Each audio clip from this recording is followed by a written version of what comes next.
Welcome back to the show. Now, we all know there are some places you will not want to be after dark. We all know that there are cities that you don't want to be caught dead in, literally.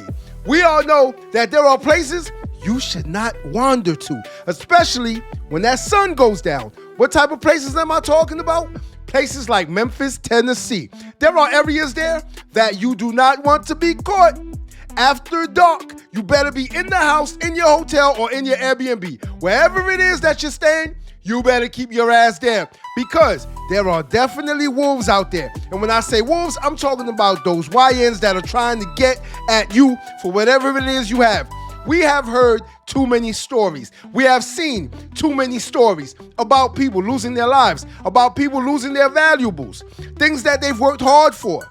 Based on what? Due to what? Somebody jacking them, especially with these vehicles. You got to think about it. There's a lot of money in chop shops. There's a lot of money. Oh, and if you're going to say, oh, is he snitching right now? Yeah, I'm snitching. I guess I'm snitching. Whatever. I could care less what y'all say about that because we are bringing to light the issues that are going on right now out in these streets, especially in what community?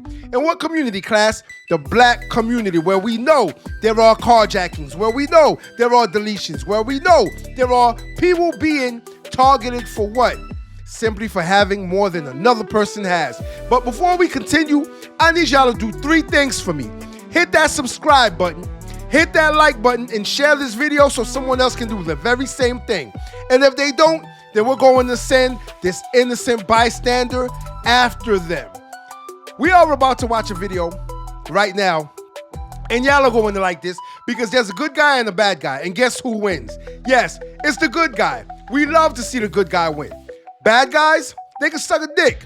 That's just how it is. And when I say bad guys, I'm talking about people who prey on others. Yes, if you are one of these dirtbags that are out here preying on people, I have to say, your mother should have taught you better.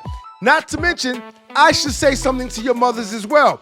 Y'all better get a hold of these YNs because they are going to lose their lives. That's exactly what's going to happen if they keep messing around in these streets. And we've seen too many examples of this. And then who comes out crying? Who comes out protesting? Who comes out marching in the community talking about their baby, how good of a son he was? You do. But you want to know what kind of son he is? I'm about to show you right now. So let's go to this clip where someone who is minding their business goes into a store to buy something, and guess what?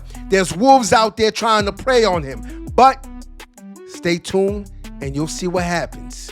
So as this gentleman comes out of the store, minding his business, they run up on him. Do you see how one of them was waiting outside of the car on him? Now, as you can see, he starts to back up a little bit, right? And he knows exactly where he is, Memphis, Tennessee. He knows what's going down. But as you can see, he is reaching in his pocket and gets his blicky out. Yes, he gets his blicky out in time. Now, do you want to know how he got it out in time? It was all about perception. He stayed calm. He stayed cool. If you are ever in the store, you need to keep your eyes open. You need to be watchful.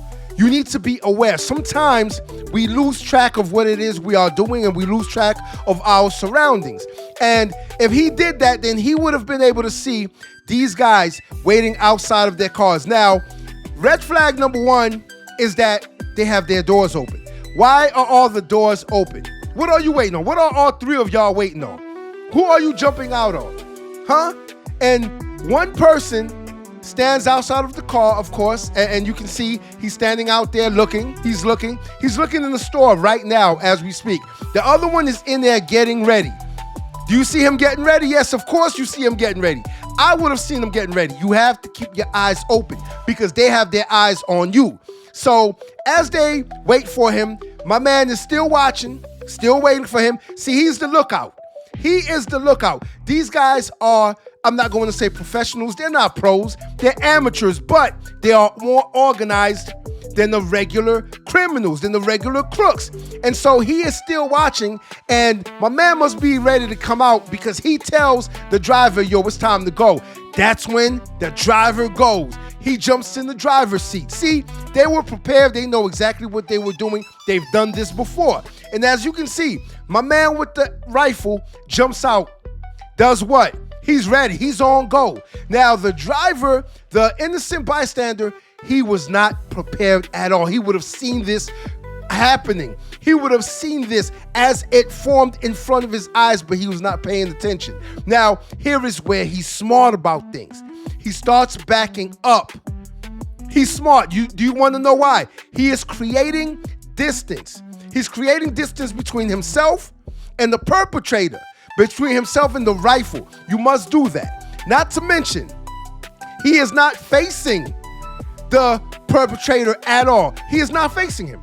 He gives him his left side, and he steps and steps. Now, he's also clearing his way from the car, so if he needs to run, he could run. Nothing's blocking him. Then he has something. He has a surprise in his pocket, of course. But see how he cleared his space? He is going to be able to run in case he has to. Not to mention, he has something in his right pocket. That's the reason why he is not facing the perpetrator. That was very smart. And as the perpetrator concentrates on his left pocket, you have to think about it. You cannot do 3, 4, 5, 6 things at the same time. You can only focus on one thing at a time. And so he waits perfectly for the perpetrator to reach into his left pocket. Do you see it? Perfectly. Look, perfectly. And the perpetrator doesn't even see him reaching, and he is able to get his gun out. Now, this is where it's very important and something that y'all must know. He had one in the head already.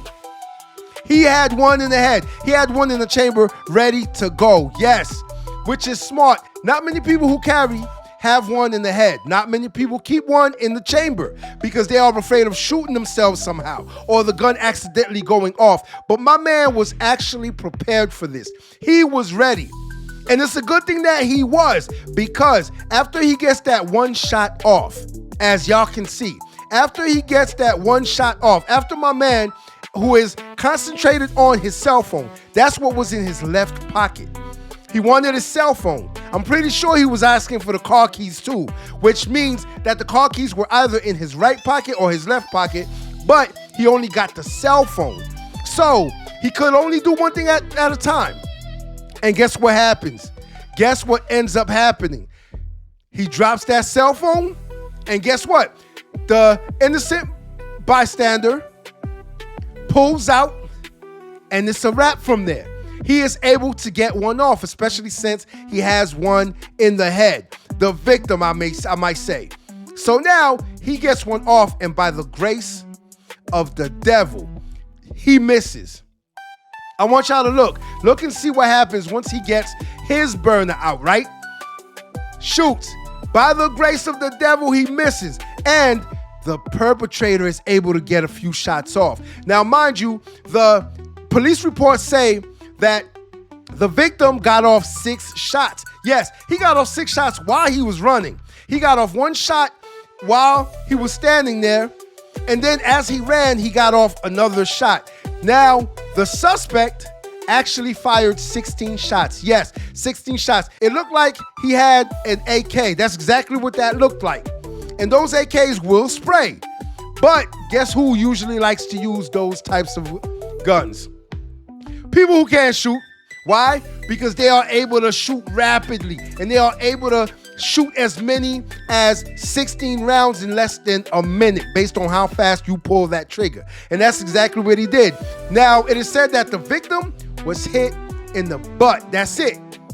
So you mean to tell me you got off 16 shots and you only hit him in the butt? Not to mention, I can understand how the victim did not land any shots too. Well, I don't know if I can understand that. But unless you are in a situation like this and your life is on the line, trust and believe, I can understand how he did not land any shots. Now, the one that was very close to him, the very first shot, I'm surprised he missed that one.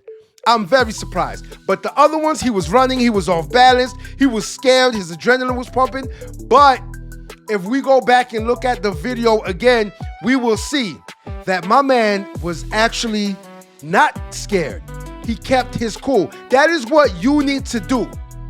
When you are out there in the world, when you are out there at the store, on these streets, you need to stay calm. No matter what happens, you need to stay calm. Remain as calm as possible, because a level, calm head will get you through certain situations.